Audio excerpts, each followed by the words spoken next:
evening and welcome to the June 4th, 2025 school board meeting, open session at 6 p.m. Can I get a motion to resume open session? I'd like to make a motion to open the open session at 6 p.m. I second that. All in favor? Aye. Can we rise for the Pledge of Allegiance? Pledge allegiance to the flag of the United States of America and to the republic for which it stands, one nation, under God, indivisible, with liberty and justice for all.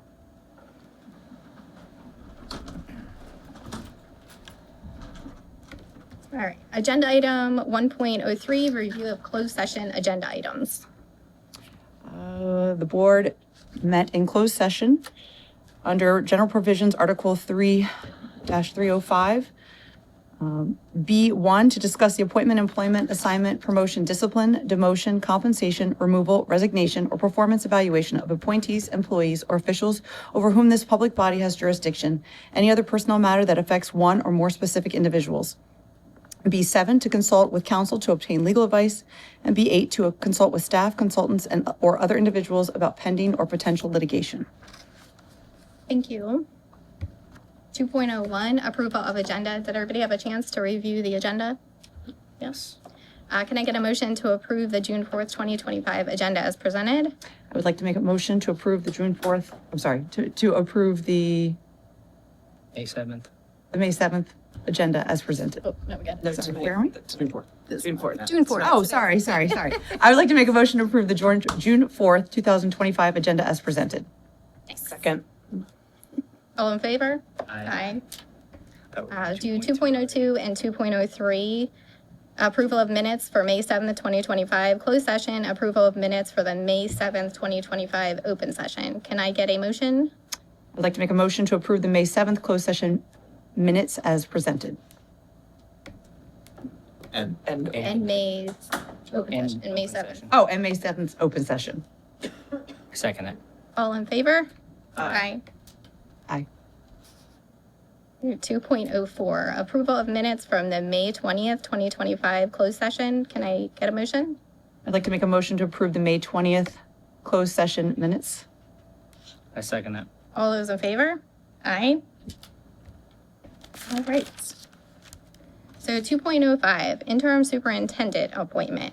So have a little speech here prepared so I don't mess anything up. So the board would like to announce the appointment of Dr. Matthew Kibler as interim superintendent of Queen Anne's County Public Schools starting July 1st, 2025. Dr. Kibler currently serves as our assistant superintendent and has worked for the district for 4 years to include various positions and worn many hats, including director of accountability and implementation, overseeing the blueprint and filling it in various positions again when he is needed. Prior to Queen Anne's County, he has worked for 9 years at Washington College, and he began his career as a high school math teacher. Dr. Kibler and his wife, Bryn, live in Queen Anne's County, where both of their sons attend our public schools. So please help me in congratulating our appointment of Dr. Kibler.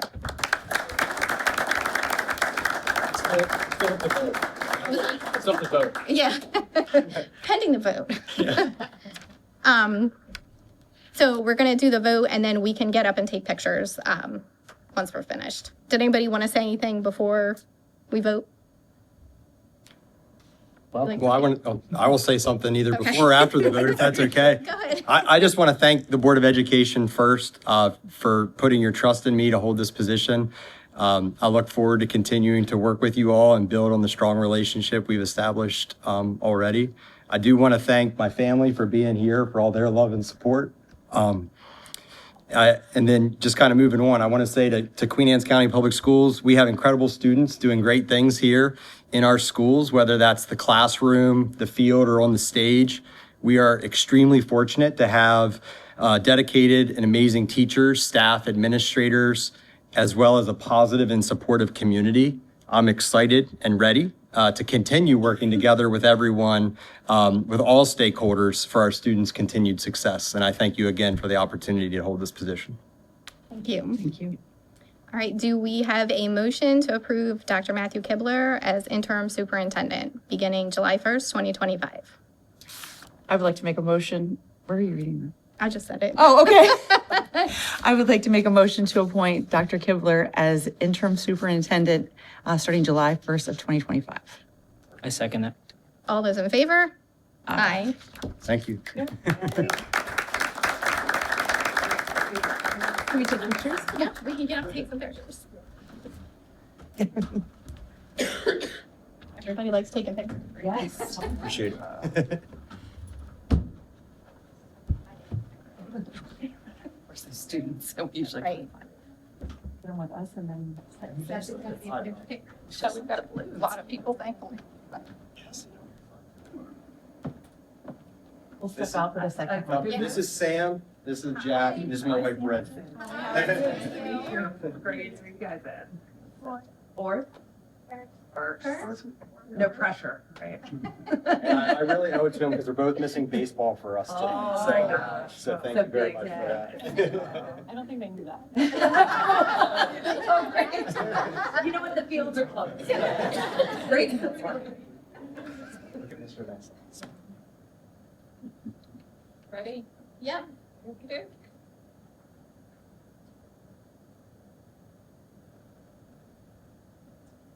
Why don't you guys get Yeah, I was gonna say. yourselves? Keep moving. Oh, yeah, let's get all the way. Andrew, you're doing great. Thanks, guys. Aw.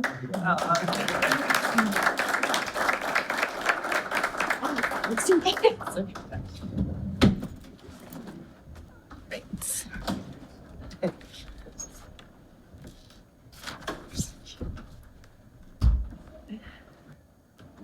Great. Moving on, 3.01 board involvement. Who would like to go first? Me. Okay. I want to say congratulations to the class of 2025 for both Queen Anne's County High School as well as Kent Island High School. It was amazing. It's the first time I've ever been at a graduation ceremony, being on the other side of it, and it was amazing to see all the students and the families and how the schools put it together. It was a great day for us as the board to get to do our first graduation, at least for me. But that was what I got to do this month. It's been what they call it, Maycember, where it's the end of the year and all the big things with the kids, but it was great. We're looking at you. Okay. What did I do this month? I went to Stevensville to the spring fling, lots of activities. Always enjoy watching the students versus the faculty kickball games. Anyway, and also the National Junior Honor Society induction there. I went to the May legislative meeting. It was virtual, so it was kind of easy. And there's a reminder that the conference is October 20th and 21st, just so, anyway, registration's open. Went to the Kent Island High School Innovation Night, Project Lead the Way. It was really cool. Amazing, like the students put together all these presentations on like curing cancer and all these mechanisms and all kinds of really neat stuff.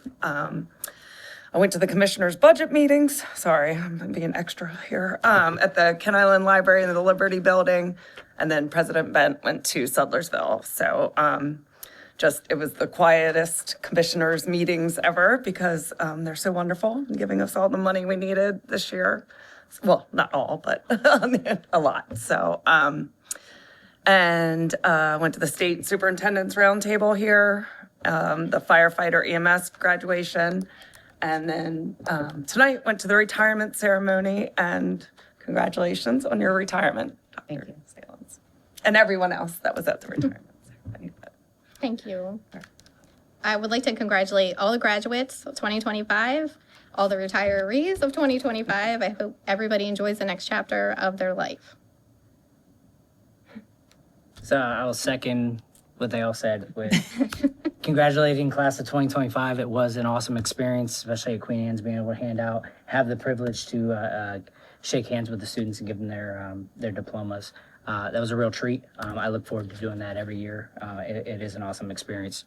And congratulations, everybody that's retired. Thank you for your service and your support to our school district and everything you've done for us in this county and for the students. I attended the liaison meeting with the commissioners and had a couple meetings with the commissioners and hashing some things out. And I learned that.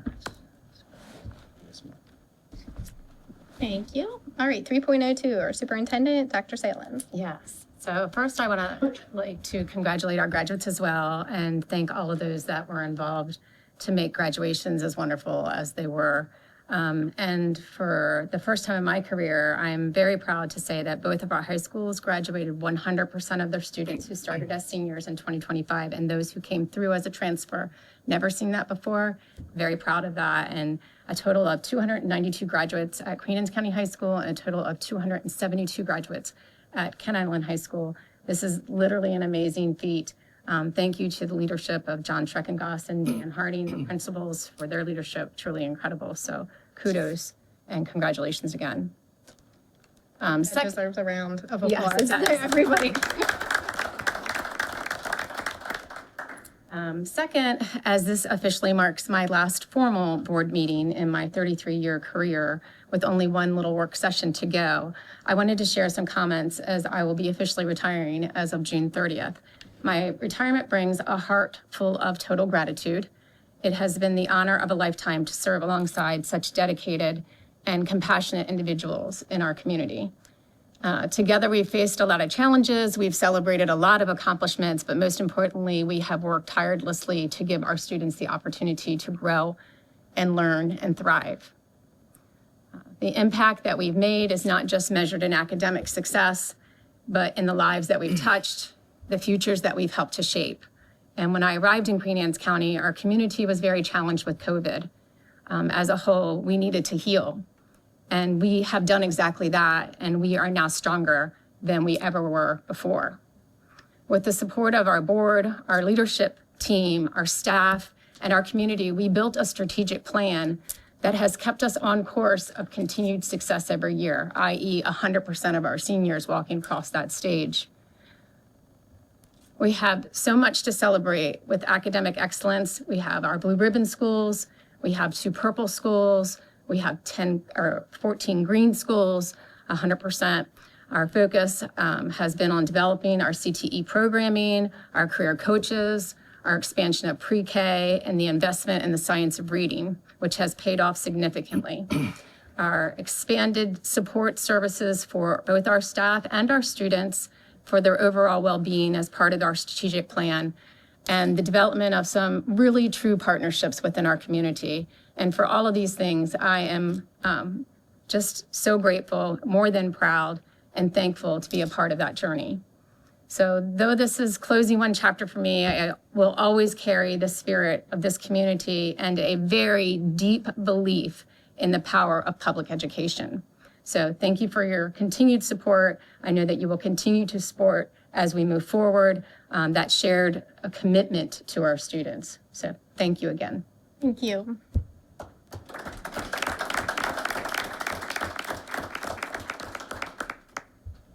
.01, citizen participation and public comment. We ask all speakers to keep in mind the following guidelines. Speakers should sign the roster, including their telephone number and address. Comments should be limited to 3 minutes in length. Comments longer than 3 minutes should be submitted in writing. Statements to the board should relate to a matter of general policy over which this board has authority. Comments about the actions or statements of individual members are not appropriate for public comment and should be referred to the superintendent of schools or the board president. If you have specific questions, the board will make sure an appropriate staff member responds to your question. The board respects your desire and right to convey your message freely, but asks as a courtesy to this board and our citizens that you show respect for all. First on the list, Richard McNeil.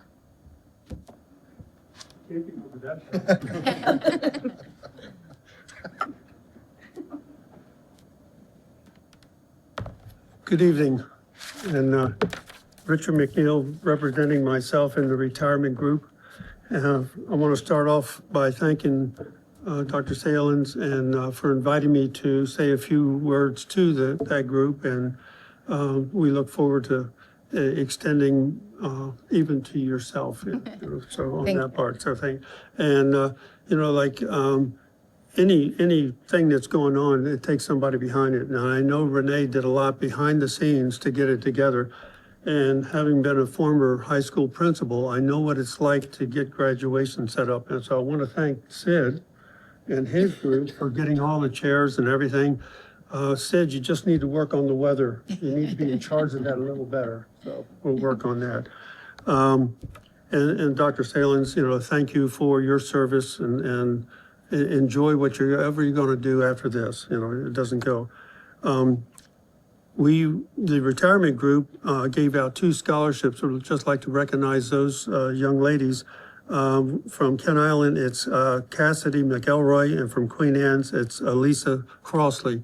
And we will be recognizing them at our luncheon this coming Wednesday again. And 2 wonderful ladies who wrote an enjoyable letter introducing themselves to us for that. So each one of those will get $2,000 towards their schooling.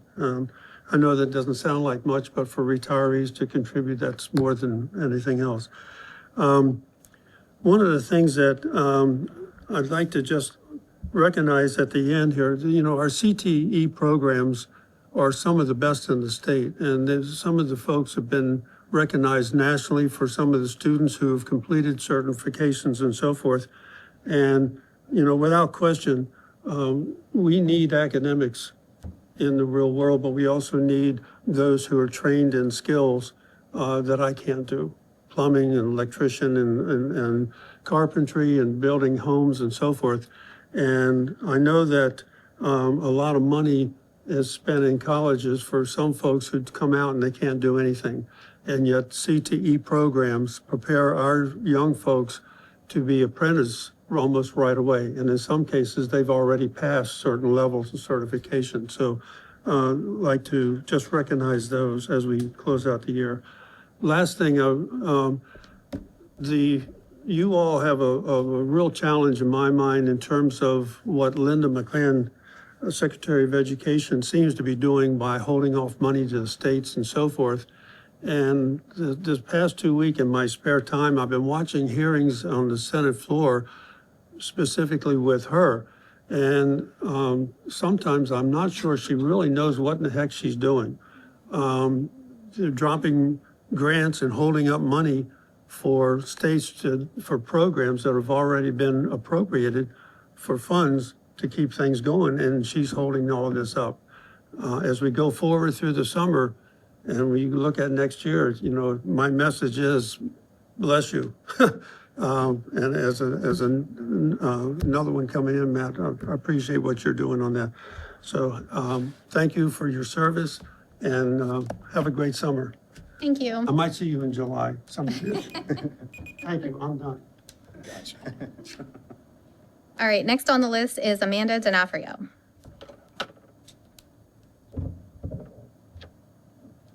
Hello. Hello. Congratulations, Dr. Kibler. Thank you. Look forward to seeing what you do.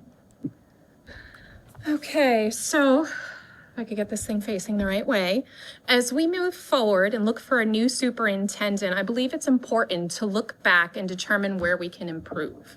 Attending numerous meetings, I have seen time and again parents and teachers asking for transparency and accountability. And I strongly question the ability of the board to meet these demands based on their responses or lack thereof.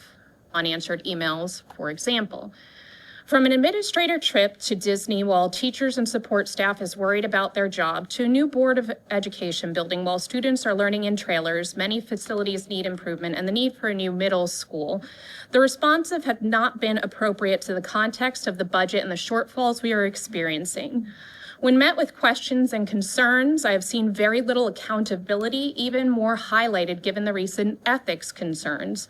When asked about a new board building being built for the community, we've been told that the county community commissioners gave those funds specifically for that and the furniture contract as well, and also that people don't understand how capital budgets work. But what I do understand is that no one gives money to someone for a project of that scale without it being requested. And with the challenges the board said they faced getting county commissioners to help alleviate the budget deficit, I would be absolutely floored if they had just decided to give funding for the new Board of Education building without being asked for it specifically and having some idea of the scope of the project. which screams to me lack of transparency and condescending to citizens asking legitimate questions about their tax dollars and the priorities of the board. The ethics panel findings were not surprising. However, it is not enough to have additional ethics training. If my 6- and 8-year-old are expected to show accountability at school, I expect absolutely no less from the board and the superintendent. No one is perfect and we all make mistakes, but it is important to take responsibility and ownership of our actions. Moving forward, I hope that we can find a superintendent that will lead us forward, not using command and control style leadership, but by following a trust and inspire style of leadership that is not challenged by questions. I cannot say that patience is a virtue I possess, but persistence I have in spades. So I ask the board to step up and do their best in holding themselves and each other accountable.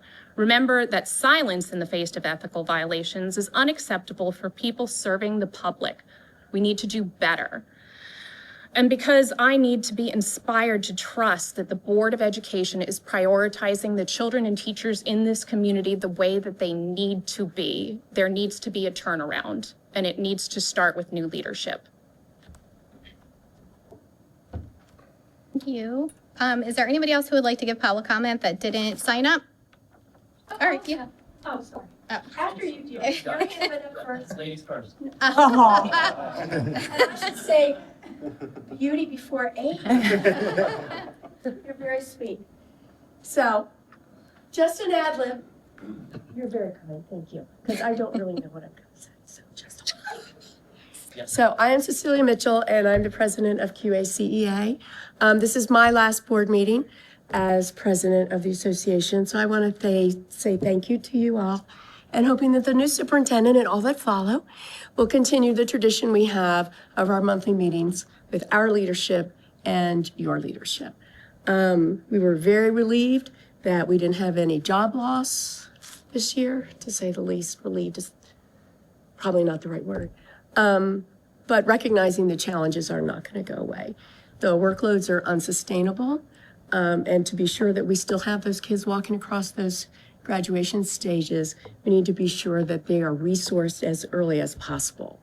As an elementary teacher, that would obviously be my focus. But I want to say thank you. It has been the rarest and most wonderful privilege to be here and fight the fight and agree and move things forward. So I wish you all well and thank you for everything. And let's go public schools. We love you. Thank you. Thank you. Any more ladies? No? Sorry.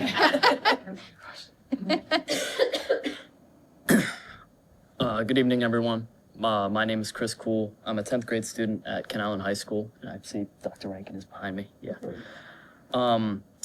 I've been in the Queen Anne's County public schooling system since 2014, and every year since then, we've had teachers talk to us like, we got to be respectful of the materials because it's coming out of our own pockets, you know. And so that's kind of an issue that I've internalized for a while, you know, being in the school system. And I think the root of that problem is the MOI stipend. And for the uninitiated, it stands for Materials of Instruction. So to see the extent of the problem, I emailed every elementary school teacher in the county from pre-K through 5. In total, 50 responded to the poll. And in this poll, all 50 said that they have to spend money out of their own pocket on materials for the classroom over the year. And over the year, they said that 92% said that they have to spend more than $100 out of their own pocket on materials. As one teacher I talked to put it, when a pro baseball player breaks their bat, their team pays for them to get a new bat. You shouldn't have to pay to do your job.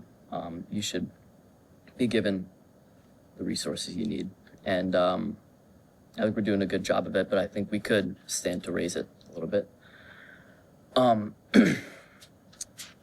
Yeah, so no amount of money is insignificant. I mean, even $100 could be significant in helping those new teachers that might need to pay more for it, or if, you know, they have families at home to feed. Yeah. So a couple solutions I had. One idea was raising the MOI stipend for all teachers in QACPS by $100. which could help to alleviate this issue. Accounting for taxes, as well as the amount of teachers we have, that would cost around $90,000 to $100,000, which is a significant sum of money, but it would show the commitment that we have in QACPS to our teachers. And yeah, but it would be very simple and broad to implement, but it would be difficult to find that in the budget. Another possible solution would be to give a stipend directly to each school, which could allow them to dole it out to their teachers as they need. And so this would probably be doled out based off of how many students they have in total and how many Title I students they have, so as to give it to the students and schools that need it the most, for it to be need-based. So these solutions, just suggestions. I mean, you don't have to take them. I mean, the main point of it is just introducing the problem. And yeah, I hope that together we can strive to continue to better our grade schooling system. And I congratulate you on getting appointed as interim superintendent. So thank you guys very much. Thank you very much.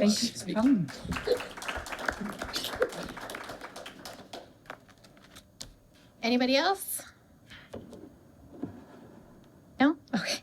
Moving on to the current board action items. So first up, we have 5.01, the Human Resources Report. Can I get a motion to approve the June 4th, 2025 HR report as presented? I'd like to make a motion to approve the June 4th, 2025 Human Resources Report as presented. I second that. All is in favor? Aye. And then we're going to get up and take some Yeah, pictures. Wonderful. So board, thank you very much for approving that. In doing so, you now have approved our new Centerville Middle School principal, Dr. Stacy Rankin. If she'll please come forward. Thank you so much.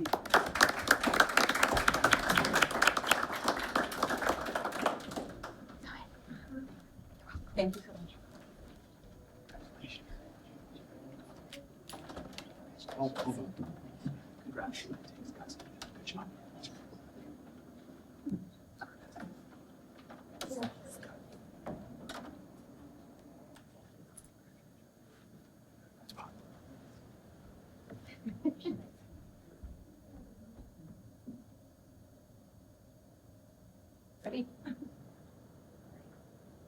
go first.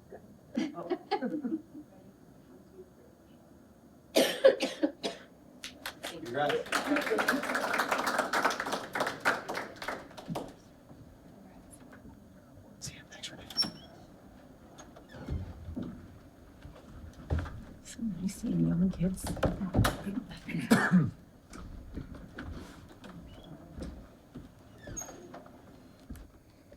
Right, next up we have 5.02, iReady Reading Assessments, K through 8, presented by Bridget Passon.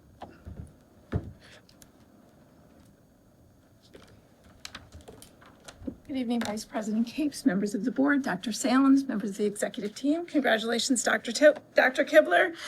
We'll miss you in CNI. You've been a great support to us this year, but I'm thrilled for you and your next step, and we'll continue to support you as best we can in your new role. Thank you. Okay, so I actually have the next three items. The first two are just business as usual, my annual pleas for funding to continue with materials of instruction.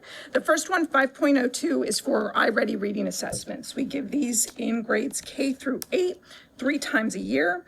And so the annual cost to have access to those assessments and additional materials that we use in small group instruction to either enrich students or bolster students who need some additional support is $35,510.40. Anybody have any questions? No? Can we get a motion, please? I would like to make a motion for the board to approve the purchase of iReady Reading Assessment digital licenses from Curriculum Associates in the amount of $35,510.40 in order to support improved literacy in grades K through 8. I second that. All those in favor? Aye. Thank you. Okay, item 5.03 is for our high school materials. So for all high school English classes, English 9 through 12 or English 1 through 4, for their digital licenses and consumables. We are currently on a year-to-year contract. Our 6-year contract with Savas expired about 4 years ago. We are in line to go for a new adoption eventually, but I believe I'm behind a couple other contents. So my request here is for materials to fund licenses and consumables for students in all English classes at both high schools next year. And the total for both high schools is $98,490.70. As an annual? Yes. It doesn't get the deep discounts that that if we're on contract it gets, so. Ninth grade didn't have licenses. Is that like on the line items? Like every other Ken grade? Islands, So I didn't know if that needed So, does it work out somewhere? yes, it does. So Okay. they have leftover consumables, so I always have to order a weird number. Okay. So the first line is where they bundle the consumable and the license for like an automatic need. And then there's a second line if needed. It's not on the Ken Island one. Let me check the Queen Anne's one.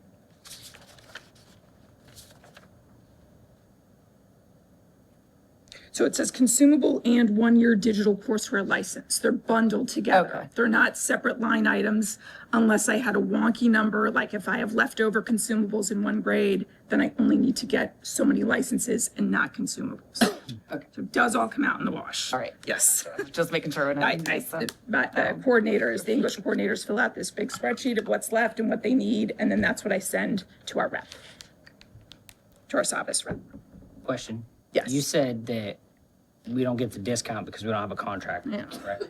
So have we looked into getting a contract that's gonna be 3-4 years? I'm not sure how perishable it becomes or. So we have this working document that's a fiscal forecasting, and all content supervisors have put on, what's gone to year and what we need to pilot and adapt to a contract. So high school, I'm in line. I don't know where I stand in the line. I think I'm like 3rd or 4th to enter into piloting new materials and adopting a new product. So if I can help with this Please one. do. So what we're trying to do is get into these contracts as much as possible. I think in the district in general, in years past, it's been kind of what money do we have left over at the end of the year that we can go ahead and buy some materials. We're trying to make sure that this kind of stuff, this is actually fiscal year 26 purchasing you're authorizing tonight. So we're trying to get into that. So like the next item, Ms. Passon did a great job with the company and is getting us into an 8-year contract. 6-year. 6 year. I'm 6-year sorry. with HMH. Chemistry that's later is 8 years, sorry. Yes. But a 6-year contract, which is, it will reduce, what did you say, $30,000 per year? It'll reduce by half. Yes. So we're trying to get there. We just can't do them all at once. Yeah. Okay. I wish we could. Any other questions? Nope. Do we have a motion? I'd like to make a motion for the board to approve the purchase of the digital licenses and consumable textbooks from My Perspectives published by Savas in the amount of $98,490.70 in order to support Tier 1 English instruction in grades 9 through 12. I second that. All those in favor? Aye. Thank you. Okay, the last item for me tonight is item 5.04. So this is for all new materials for our English language arts classes in the middle schools, grades 6 through 8. You met some of the teachers who piloted at our last meeting. We celebrated them and we talked about the vote and I presented on the vote.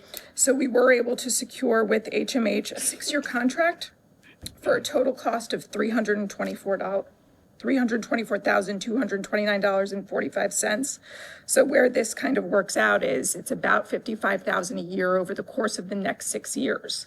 When we were on a year-to-year with our prior materials, we were paying close to $120,000 on that year-to-year. So this reduces our cost by more than half by entering into a 6-year contract. And they deep discount a contract of that length. Our companies right now are typically rolling out 3, 5, and 6-year contracts. As a supervisor and in thinking of the best interest of our teachers, I prefer the 6-year It takes about 3 years to get super comfortable with materials. And then the next 3 years can just be enriching and refining. We also are likely to have middle school teachers who have more than one prep, more than one grade level. And like the young man who spoke was talking about, this series just has so many resources that they can use. They don't have to go looking for, buy. It is very resource rich. So we're really excited about this new product pending adoption. And the $100,000 a year was like 2025? It was as of recently as, Yes. Okay. Yeah. Yeah. We've worked really hard as a CNI team this year to try to with Mr. Watkins as well, see what we're spending in our materials of instruction, get ideas of what we have to have, what we can do without. I mean, part of that $750,000 we talked about eliminating from the budget was really tightening our belts in the CNI world and just trying to make sure we're doing the best we can with every dollar that we can get our hands on for our students. I did have a question about, so out of the 14, about 57% voted to go with this. Was there any reasoning on the people who voted this way as opposed to the other ways, like why they like this better than the other ones, or what was some of the feedback for the people who maybe voted another way? Yep, so I can certainly share that. They had to give their rationale. I think I had 3 vote for Common Lit and 2 vote for, what was my other? It was the My Perspectives product. So that's 5 and 8, that's 13. I can't remember where the third vote fell. The Common Lit folks the folks who liked Common Lit, which is all online. It's all online, and every lesson tends to be a little repetitive in format, but the content changes. They liked that, and they liked that in terms of planning. What got difficult with Common Lit is that Common Lit, because it's purely online, kind of goes against the science of learning, which we all learned when we were in undergrad and is now coming back out, where kids need access. Yes, they need to learn how to navigate software, but they also need tangible resources to mark up and line up. So from a planning perspective and a resource perspective, they liked that everything was online. And then I only had 2 who liked the other product, and I can't remember what that was, but I'm happy to share it with you. I have a Google survey with all their rationales. Thank you. Yep. Sounds good. Anybody else have anything? No? Do we have a motion? I would like to make a motion for the board to approve the purchase of a new series, Intro Literature, published by Houghton Mifflin Harcourt. Harcourt. Yep. Harcourt for all English language arts classes in grades 6 to 8 in the amount of $328,009.45. I second that. All those in favor? Aye. All right. Thank you all very much. Thank you. So next up, we have Michael Bell with 5.05 policy approval for policy 623, media materials of instruction selection. Good evening, Vice President QACPS, Dr. Salins, board members, and executive team.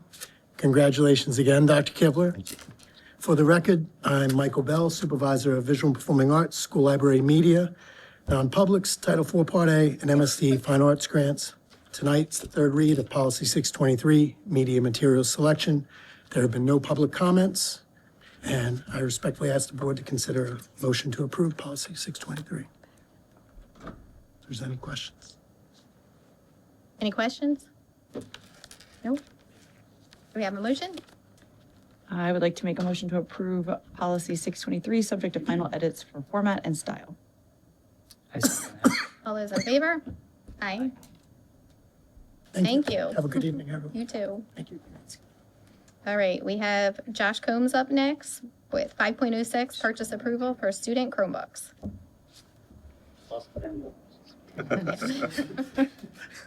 Stay up here for a while. No problem. Good evening, board. Dr. Salins. For the record, my name is Josh Combs. I'm the technology supervisor here. My first item for tonight is, as you said, the purchase approval for student Chromebooks. We're looking into purchasing 600 Chromebooks for grades 1 through 4. Be used as learners replacements. They're all out of warranty as of this year. So Normally, we would like to replace them all, but we're gonna try to phase these in and see if we can keep those programs going by applying 600, and which is about a quarter of what they are. I included for you guys to see an example of like some prices, comparison with that model and a 4-year warranty across other contracts. The one we're looking at, we're got 31% off list price if anybody's interested, and what kind of discount we're getting. Any questions about that? I have a question. Yes.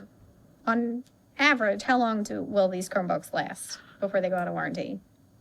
We try to do a replacement cycle over 4 years, which is pretty common for the state. So the ones that are out of warranty now, do we get rid of them or do they still stay in the cycle?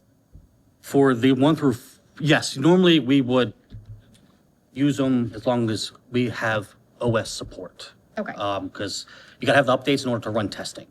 And Chrome updates, which have whatever 6 weeks, they last a certain amount of time, 5 to 8 years, kind of like an iPad. Once you reach the end of life there, they're bricked at that point. You can't do anything with them. So the computers that you have now that are out of warranty, what is We will continue using those. Okay. We will continue to use those, Okay. yes. These will be there to replace, additions, just to keep 1 through 4, 100% kits running all for next year and hopefully longer. Anybody else have anything? No? Do we have a motion? I'd like to make a motion for the board to approve the purchase of 600 Dell Chromebooks through the reseller Data Networks in the amount of $246,000. I second that. All those in favor? Aye. 5.07, Josh Okay. again. Yep. My next item is the approval for the purchase of 670 extreme wireless access points.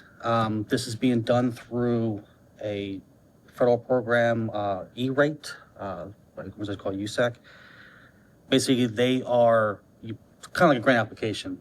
We get bids, as you see here, we list the bids, and based on our Title I status, they pay a portion of the total amount. In this case, they're going to pay 70% of the total purchase. So they're paying 347,000 some change. We only have to cover 30%.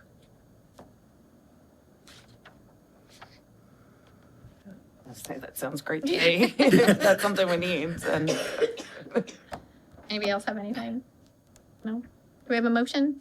I'd like to make a motion to approve the purchase of 670 Extreme AP 4000 wireless access points through Data Networks, Fiscal Impact, $148,740, budget source FY 2026 capital funds. I second that. All those in favor?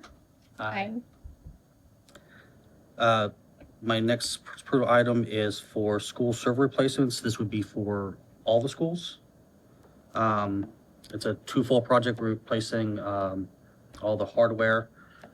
We ran these as far as long as the warranty could go for, which is about 8 years. So there's replace physical hardware and be moving to a different virtual machine software, which in the long run will save us money instead of buying VMware.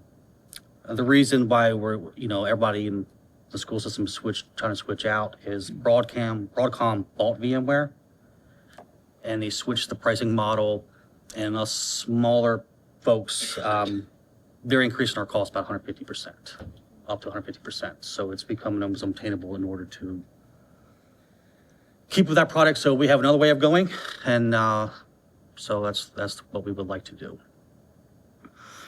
And this will include converting everything over and setting all that up.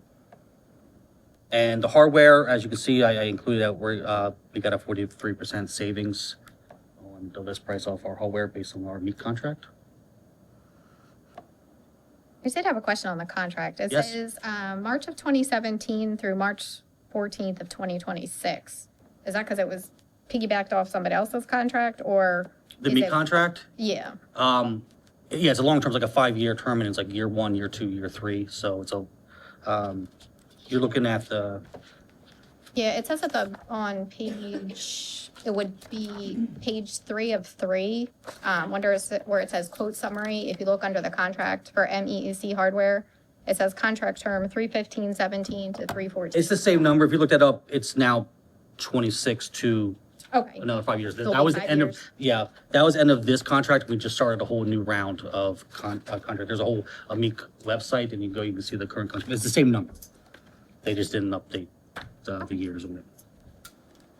So this is one at each school and Yes. then the board office? Yeah, we have many servers at the school, but they all run off one physical box.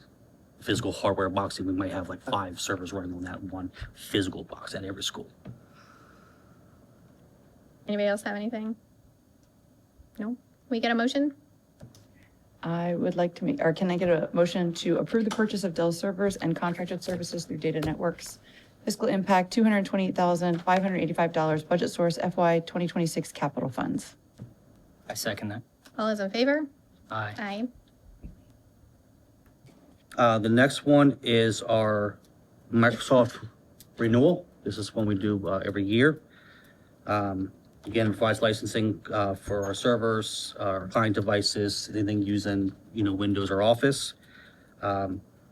This is actually a 1.7 decrease from last year. We have a little bit less users this year, so it's by user count.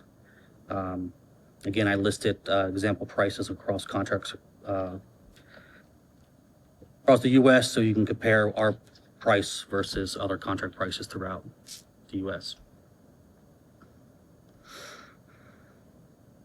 Anybody have any questions? I wish I did. This is just above my head, like the technology stuff. We basically need this to do the server thing. Yeah. So I'm need looking for this in you order to do the tell me other what thing. we need. So I need both. Okay. They're just as important to me. So we couldn't turn down this one. This would be a problem. Okay. All right, can we sounds get like a- he knows what he's talking about. Can we get a motion? I would like to request a motion for the board to approve the MEEC Microsoft EES agreement year 3, term August 1, 2025 to July 31st, 2026 to Bell Technologics for $78,058.08. I second that. All those in favor? Aye. Yeah, we're almost there. Next one for me is the Power School SIS, the student information system. That's parent portal, power teacher, the office side of Power School. It includes our main support, which is basically software updates. They do our backups for us and that kind of thing. I got a list downstairs that or down below that kind of gives you an example of everything that they provide for us. This is about a 7% increase from last year's, which is what we roughly always see with software license agreements. Any questions on this one?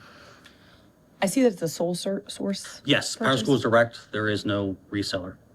You buy direct from them. Anybody else? Nope. This is everything, our student information system. This is everything. This is like- grades. This is discipline. This is demographics. You've been using Power School for years, right? Yeah. Yes, a while. Yeah. 09, I think, 2009. Say 20 years. Can we get a motion? I would like to make a motion for the board to approve the purchase of Power School SIS, MES, CMS, and MNS contract for 1 year, August 1st, 2025 to July 31st, 2026, in the amount of $65,300.90. I second that. All those in favor? Aye. Last one for me. This is for our Lightspeed internet content filtering. So this is, the thing that students probably don't like as much. But this is where it prevents you from going to certain sites and allowing just educational content and blocking others. Controls that you can only go into our Google domain and things like that. We've probably been using this 10 plus years. Again, this one has about an 8% increase from last year. I did include, again, a price comparison across the board between our meat contract and other vendors. And theirs was about 26% cheaper than the next available price. I need this one too. I was going to say, this one seems important. Can we get a motion? I'd like to make a motion for the board to approve the purchase of the Lightspeed Internet Content Filter subscription through the reseller Data Networks for $61,380 for the term of July 1st, 2025 to June 30th, 2026. I second that. All those in favor? Aye. Thank you. Thank you. Mr. Combs, Great. expensive. Next up, we have 5.12, educational specifications for Centerville Middle School by Mr. Barrick.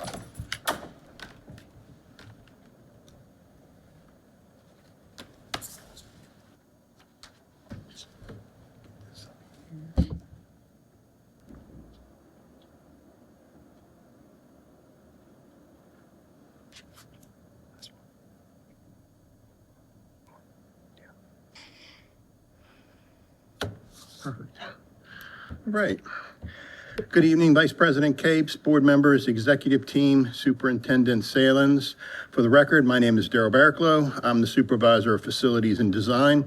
Presenting with me tonight are Jeremy Klein, WGM Architects. Matt Kibler. Okay, to give you a little bit of background, WGM was retained to help QACPS navigate the EdSpec process.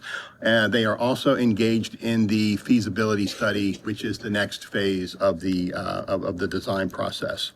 Tonight, we're presenting the educational specification, or EdSpec for short, for Centerville Middle School.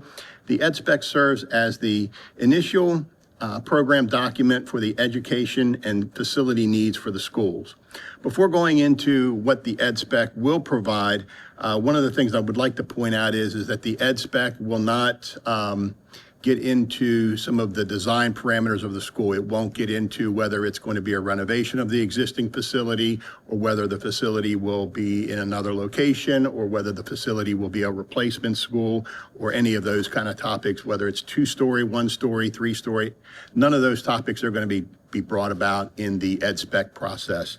This is a very programmatic document.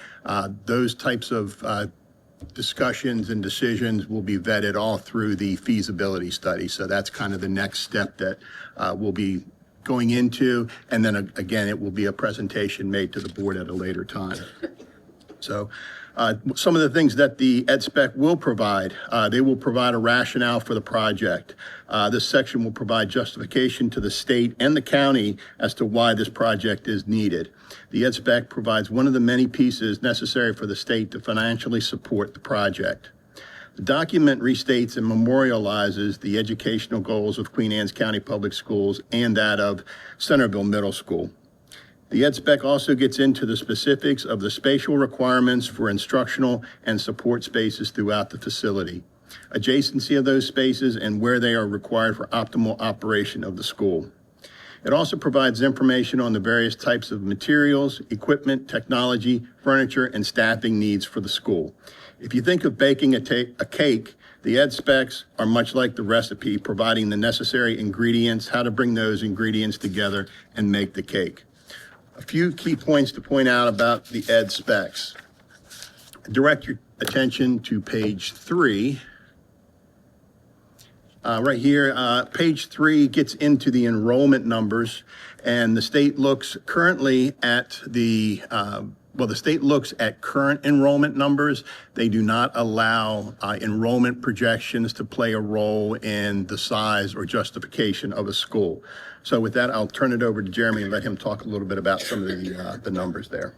So the point that they only fund based on current enrollment is very important, because they won't allow projected enrollment when they're determining the state funds that they will apply to the project. Enrollments in Queen Anne's County have been pretty flat lately, so that doesn't make a huge difference up or down. The current enrollment at Centerville Middle School for grades 6 through 8 is 501 students. The magic number when the state is talking about educational facilities is called state rated capacity, or SRC. So the state maintains a database that has every school in the state, and that database lists that magic number. This is the SRC of the school. If you look at Centerville Middle School right now, The SRC in the state database is 659 students. So the current enrollment is 501. The SRC is 659. They said that building currently can hold 659 students, according to the state. What that means is that as the state funds based on SRC and current enrollment, so they would essentially, right now, based on an enrollment of 501, fund approximately 75% of existing Centerville Middle School. And Dr. Kibler can talk about some ideas to approach that. Sure. So one thing we've approached the board about, told the community about, I don't think it's come back up since we've had the 3 new seated board members, but to meet the requirements of the blueprint, and specifically Pillar 1, with the expansion of full-day pre-K in the district, and more specifically having to grow our full-day 3-year-old program as well as the 4-year-old program. Really, here in Centerville, if anybody, you've been in the building, we are bursting at the seams at Centerville Middle School. So one thing that we've thought about through this process is going to more of the Sudlersville Middle School model, where we would take 5th grade from Kennard Elementary School, put them at the new Centerville Middle School so we can hit that SRC. 2nd grade from CES would move to Kennard, so that'd be a 2nd, 3rd, and 4th. And then we would have pre-K, kindergarten, and 1st grade at CES. And what that would allow us to do here is really get the funding for this project at Centerville Middle School, but also save the state and the district money by not having to do a major renovation at Centerville Elementary School, where we have to renovate and make more classrooms and make that school larger. So this would allow us to do it all in one project. Sorry if I started going into somebody else's. You're fine. So if we did get to the SRC, they would fund it 100%? Or what's that percent? So the funding formula from the state is specifically based on SRC for that school. And again, it's current enrollment. So it's literally X amount of dollars per student for an SRC. And it's a little bit of a sliding scale, depending on whether you're talking about an elementary school, a middle school, or a high school, and a little bit of a sliding scale depending on the size of the school that you're talking about. Right? Is it a 300-person school? Is it a 900-person school? That dollar figure per student will slide based on that. But it's a pretty basic formula from that standpoint. So right now, if Centerville Middle School was submitted to the state as a project for 6th through 8th graders, based on current enrollment, it would fund basically 75% of what the school is now. It would be funding a smaller building. Whether it was a renovation, whether it was a new building, whatever it would be, it's X amount of dollars based on that SRC. When the district has a need to accommodate some of the younger grades in these lower programs, the idea was made, okay, if the 5th graders move over there, that's a higher SRC, that's additional funding dollars from the state for that project. But it wouldn't cover everything. Just to be clear, when we talk about 75% or 100%, we're talking about square footage or area of the building. We're not talking about percentage of the dollar amount, which, right. Yeah, so when it comes to state funding, we're still funded at 50% Right. state, 50% local. So if it's a $40 million project, the county would be responsible for 20 million, that the state would be funding the other 50% at the same $20 million. But the 5th grade number gets us to the SRC of the current building. Correct. So you said Centerville Middle is busting at the seams? Centerville Elementary, sorry, He misspoke. did say that. Okay, I was like, if we're 150 under, okay, all right, that was, Centerville Elementary School. Thank you. But, Thanks for correcting me now. so, I mean, moving 5th grade to middle school is big, isn't it? Oh, yeah, okay, that's like moving 6th graders a number of years ago. Okay, It's what's happening at Sudlersville Middle School Yeah, we do it at Sellersville, and I mean, they all have their, really? yeah, wings. I don't Oh, know. so they how have a that separate area, fifth They're and already sixth? there. Yeah.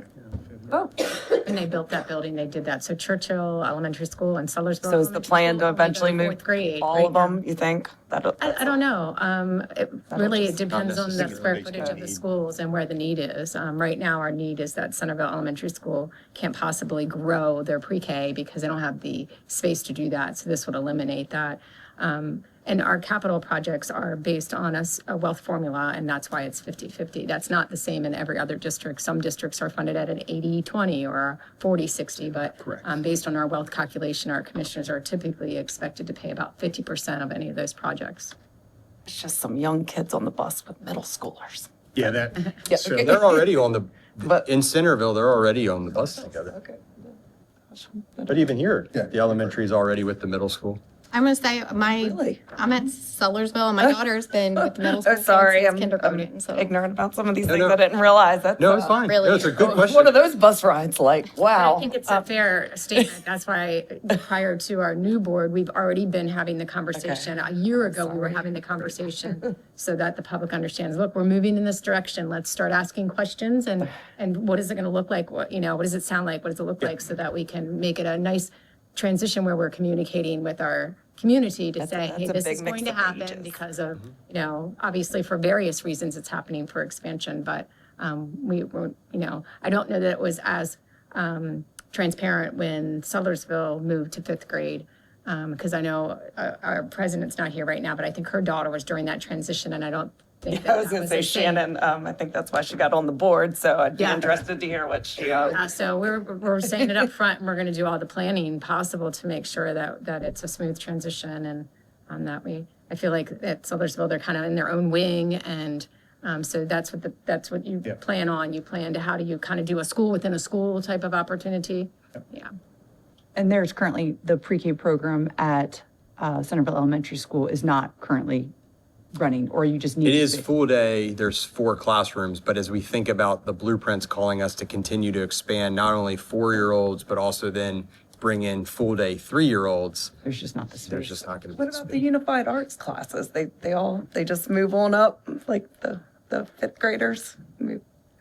I don't know. There's just such a big difference between elementary and middle school that I just They feel would like have a even s- like the arts and the. They would participate just like Sellersville Middle School in their own unified arts program. Okay. Just like it, and I think we haven't got into design, and that's the next step. But I would imagine the design would likely be like a Sellersville Middle School, where the 5th grade is kind of has a wing or a section. Right, a school, developing a school within a school type Right. of concept. the idea of kind of making a transition at a phase like this, when you're looking at a building project, is kind of the best time to do it, rather than we're forced to do it because of Yeah. whatever the enrollment numbers are, because you can be very intentional about how you're designing your building to support, obviously, the different needs of the different ages of students, since it's a 50-50 split between local and state, once the feasibility study is complete, does the state have any say on whether, like if the feasibility study says they're gonna build a whole new school, they're gonna renovate, they're gonna add on, do they have any say, or no, it's per our feasibility study? They do play a part in the, they'll play a part in the review of the ed spec as well. I mean, they do review the document. In my career, I've not had the state come back and say, we disagree with the result of the feasibility study. The feasibility study will vet 4 options. They'll vet, the first option is doing nothing. And so that will be evaluated. And then another option is like painting the building and what that does for us. And then another option would be renovation and then replacement. So those are the big four categories that they're going to look at. From a state perspective, typically what they're going to be looking for is just making sure that all of them have been evaluated. And then they typically go with what the LEA wants. Thank you. I just wanted to point out before we go on too, since, I did realize as we started, we haven't really brought this to the board since we had 3 new members as well. So going into this process where I thank, these two gentlemen for their leadership in putting this together. It wasn't the three of us or any individual person building this document. We had an ed spec committee that we met throughout the fall and then the beginning of 2025. Developing this. It really includes most of the C&I supervisors, as well as Mr. Pender and some of his folks from operations, into what goes into the educational program here and what the needs of the building. And then Mr. Klein kind of brings it all together, Mr. Barraclough as well. So it was a group. I just want to make sure you all know it wasn't just the three of us sitting here. And that group is actually noted on page 2, the prior page. And in addition to what Dr. Kibler mentioned is there were several members from the State Department of Education as well involved in that process. So they were engaged as well.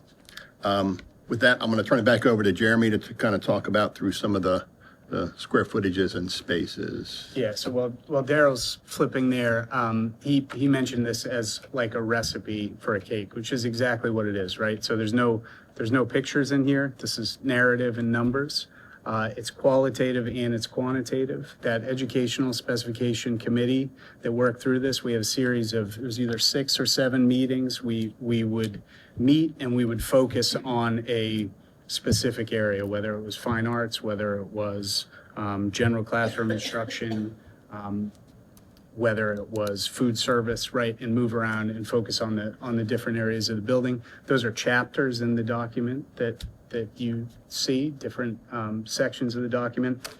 And all of that narrative is sort of the qualitative discussion. So these are what the spaces are trying to accomplish. This is the type of elements and things that should be included in the spaces. This is who they're designed for. These are the type of experiences we're trying to have in them. These are potential adjacencies. This area should be close to this area. It's not laying out the building yet, but it's telling whoever the future designer is, this is how the spaces should be laid out. These pages, 131 through 134, are where you get into the quantitative data. And this talks about the number of each of these specific spaces, how big each of these spaces are, and that gets at your kind of total number down the bottom. When we started working with the committee, and we do this from the jump, is we say you're starting new. Tell us in your ideal world what you would have in terms of your spaces to support your particular area of instruction. Which is great because that's how you really you try to get people outside of the box of, this is what I know, this is how Centerville Middle School is right now, so this is what I'm going to go with. And you try to get people to talk about what it would be in an ideal scenario. Then you have to overlay the lens that we talked about right at the beginning, which this is how much the state is going to fund based on an SRC, and it's going to allocate a certain amount of square footage. So existing Centerville Middle School is just over 86,000 square feet. So Alexis, back to your original question about the 75%, right? That 86,000, the state is saying can support 659 students. So at 501, if you went in for funding, they would fund about 75% of that 86,000 square feet. You'd be looking at a smaller building. With bringing 5th grade over, that SRC number gets up close to what the state says the SRC is for the current building, or even slightly over. The total square footage that number yields is about 95,600 square feet of program space. We'll also be pursuing the state allocation for what's called cooperative use space. They'll allow an additional 3,000 square feet when you show a partnership with a community organization. In this case, that would be most likely allocated to the gymnasium area, and it would require a memorandum of understanding between Queen Anne's County Public Schools and Queen Anne's County Parks and Rec, for the use of that facility. And that gets you that extra 3,000 square feet. So with that, you end up just under 100,000 square feet that we believe the state will participate, in fully funding. Do we do that cooperative use space at all the other schools? Like, is that? It is something that every LEA that I've seen usually tries to take advantage of because it's very easy to get a memorandum of understanding because Parks and Rec is always using the gymnasium for after school or evenings or weekends or anything like that for their own programs. So it's an easy way to kind of get an additional 3,000 square feet that the state participates in. So I don't know if it was, that the schools are certainly used that way. I don't know if when those projects were funded, that was pursued, but you would hope so. Yeah. Yeah. So with the ed spec process, the next step in the planning process is the feasibility study. Feasibility study is currently underway. The study is evaluating the existing Centerville Middle School facility to determine if renovation is an option. The study will also explore a new facility, and as requested by the previous board, it is evaluating the current central office building to determine if it can serve in the capacity as a middle school. The building committee will reconvene to discuss these options, and a suggestion will be made and presented to the board for consideration and approval. Once the feasibility study is approved, we can conduct the solicitation and interview and negotiation with an architectural firm.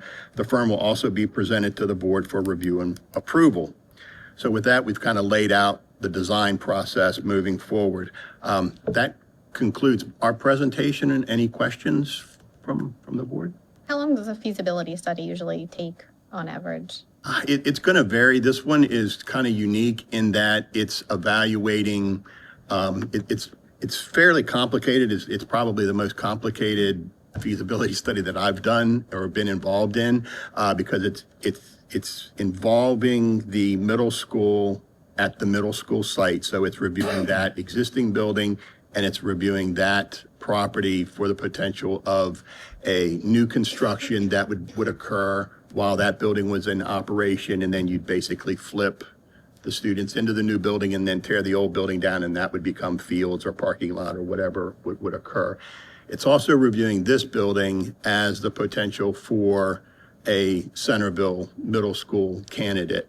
But it's also reviewing this building as a potential candidate for the CTE programs that are currently residing at Queen Anne's County High School. So the automotive, carpentry, all of those larger industrial type spaces, it's going to evaluate this facility as a candidate to kind of free up the backspace of Queen Anne's County High School and move those facilities here or whatnot. Okay. It seems like this would be a better location for the CTE programs than a middle school. I mean, not that I know. Well, and but yeah. But that's part of the process of going through the feasibility study and kind of illustrating that, and the proof is going to kind of come out in the probably 100 or so pages of feasibility study that gets generated. Anybody else have any more questions? No? Can we get a motion? I'd like to make a motion for the board to approve the June 1st, 2025 Centerville Middle School educational specifications. I second that. All those in favor? Aye. Thank you very much. Thank you. All right, next up we have 5.13, the 2025-2026 Board of Education meeting schedule. Has everybody had a chance to review that on Board Docs? No? No, sorry. It doesn't matter. I approve it. It's fine. But, All right, any questions or, no, we're good? Can we get a motion? Make a motion for the board to approve the 2025-26 Board of Education meeting schedule as presented. I second that. All those in favor? Aye. Does anybody need to take a break or should we keep on going? Keep going. I'm good. Okay. Next up, we have our information items, and starting off is 7.01 Savas Experience Chemistry by Micah Page. Mr. Page is under the weather tonight, so that was kind of a late ad. Sorry about that. So I'm going to try to do him justice tonight, if that's okay. No problem. So what we're bringing forward to you tonight is much like Ms. Passon did last month, presenting materials for the new middle school English curriculum. We're bringing forward for a 30-day review this Savas Experience Chemistry materials. Would be for our high school. So what Mr. Page has done over the past several months with 4 of our 6 high school chemistry teachers is have meetings after school, I believe, here at the board to review 3 different sets of materials, including a newer version of the older textbooks they had, to look at the best product moving forward for our high school chemistry. As you can see on the yellow sheet, the textbooks they were using were from 2012, so 13 years old. Unanimously, of the 4 teachers that participated, they are all recommending this product with the resources that are available to them. I'd like to thank Mr. Page and the teachers especially. Everybody knows the budget constraints we're under, and the teachers really, really went through, and everything that was being offered in the contract. You know how the sales companies, they try to give you all the bells and whistles. And so they really went through and, they had free reign to look and tell us what they thought they needed. And they were able to cut this contract basically as it was originally presented. And we can ask Mr. Page next month when he comes back for specific numbers, but I think they almost cut it in half for this 8-year contract for our high school chemistry courses, because there were things they just felt like they didn't need. They felt like they had some chemicals and sets in their schools already that they didn't necessarily need updated right now. So I just really thank them for their participation in this process. So I have the materials right here. If anybody would like to review after the meeting, they will be available here for the next 30 days. And Mr. Page will come back at our July meeting to seek approval to purchase this for next year. And then the 8 years would be 53,508 for that Per 8 year, year. or is that the whole time? That is the whole time. The whole time. That is what I'm saying. So when he first came to me about this in the fall, he was like, we've been talking about this all school year. He was like, Matt, this one passion project I have, like since I've been here, we've been using this chemistry curriculum forever. We continuously put it on the back burner. I just really would like to see this happen. So we've been talking all year, really challenged him to see what we can get, work with the companies, and this is what we came up with. So this is huge, a big win for Mr. Page. And I can't thank those teachers enough for what they did. I just had a quick budget question. Didn't we take out the line item for textbooks? So we have to. We did not take it out. So what we did was I had originally proposed putting an increase to the textbook line. All right. So we didn't completely remove it. Okay. All right, so Last year we had tried to put an increase in. We had to take it out. Okay, I misunderstood. I remember you taking out the light item for textbooks, and I was like, Yeah, it was all. taking out all of the textbook money? Okay. Yeah, it was all in the increases. And so when I said earlier with Ms. Passon, we really had the supervisors working with teachers and looking at, hey, we have some resources. Are we really using all of these resources? Are there a way we want to go away for a year? And that's what's created the opportunity to do like new projects like this. Make sure we're spending the money that we have as best we can. That's great. Hopefully it goes through review fine. Thank you. Yeah. Next up, we have Matt Evans, 7.02, the second read of policy 502, administering medication to students. Good evening, Vice President Capes, Dr. Salins, members of the board, executive team. Congratulations, Dr. Kibler. Sir. Before you tonight are 5 policies for a second read. In all cases, there have been no public comments since the first read. I do have them. Our first one is, my apologies. Administering medication to students, policy number 502. This was a complete rewrite of the 1993 policy.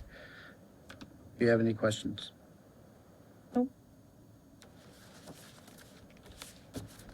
No, these are backwards on me. I took 7.03, policy 513, education of homeless students. Yes, so this policy complies with the updates to the McKinney-Vento Homeless Assistance Act and has been reviewed by the MSDE Homeless Education State Coordinator. This is also a complete rewrite of the 2010 policy. Do you have any questions? No. 7.04, second read of policy 516, home and hospital teaching. This includes basic updates to the policy from 2011, and you can see the new additions in red and the deletions in a strike through. Any questions? 7.05, second read of policy 535, student registered sex offenders entry on school property. This is a new policy that follows the MSDE model policy and includes recent updates from April 2024 that prohibits juveniles on the sex offender registry from attending public or non-public elementary or secondary schools in person. Any questions? I just wish there was more about notifying, making sure the teachers and parents were somehow notified. I guess I don't quite understand how the policy updates work. I guess. Like if I wanted to change to a policy or the public, I don't know how any of this works. So if somebody wanted to change, how do you go about doing that, like in general? Change to the policy? Yes. Anybody in the community, yourselves included, administration, can initiate. They would just let us know that they want us to take a look at it, and that would go through the policy on policies, basically, and we can do a review. Otherwise, it's supposed to be at least a 4-year, and that's what Mr. Evans, we're trying to get caught up with all of our policies. Okay. But yeah, if there's something, even if this goes through and voted on next month, that somebody says, oh no, we got to make a change to that language, we can bring something right back the next month. Okay. Were the concerns you had? I guess I feel like there should be something in there about notifying, making sure teachers are notified and the staff are notified. I realize you can't tell the parents, but I think all of us parents would just feel better if there was a registered sex offender that was coming back to school to know that that people were notified and the staff was. I'm happy to look and see within the legal guidelines what we are allowed to disclose. And again, this was really written based on the state's model policy, but I'm happy to look into it. Thank you.